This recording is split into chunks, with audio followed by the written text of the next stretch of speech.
please invite to the stage Ms. Jo Pennycuick, Managing Director and Owner, Redesign Group, to give the closing remark.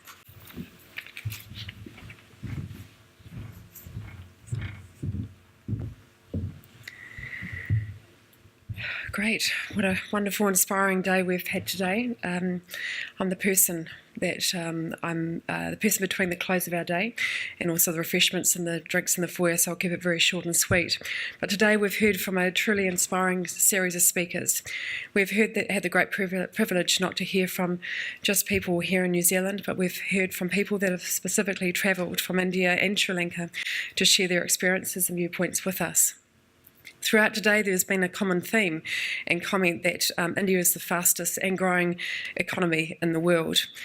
The discussions have been how we can have the two great countries to collaborate further.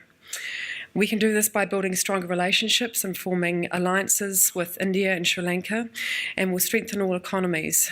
And as we as the business community strive to build the export, tourism and infrastructure quota. A critical part of these developments is the direct flights between the two countries. As Simon Tasker said, yes, we're working on that direct link into India. These direct flights will enable better connectivity and access to both business and tourism. An incredible keynote from Andrew Harrison this morning on the design of the Sibu Mactan Airport. This development has increased global exposure for tourism into the Philippines. This same exposure should be expanding into New Zealand, and we've seen this today in the figures showing the great increase of the leisure visitors here in New Zealand of up to 15%, and this will either be increasing.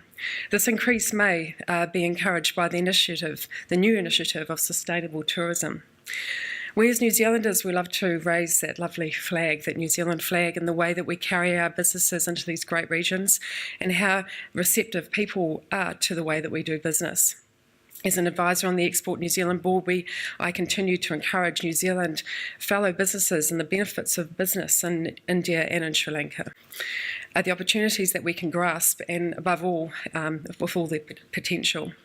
Sir Keane Stevens mentioned this morning, to make it in India, you would have to make it in India. The New Zealand companies that want to export and carry out business need to be local and present in the territory.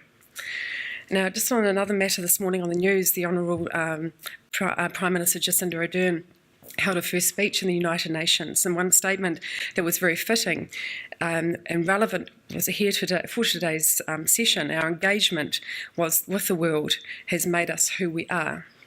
With that said, we should continue to form alliances so we can increase our exposure in our fields that we are specialists in and bring our point of difference to the world.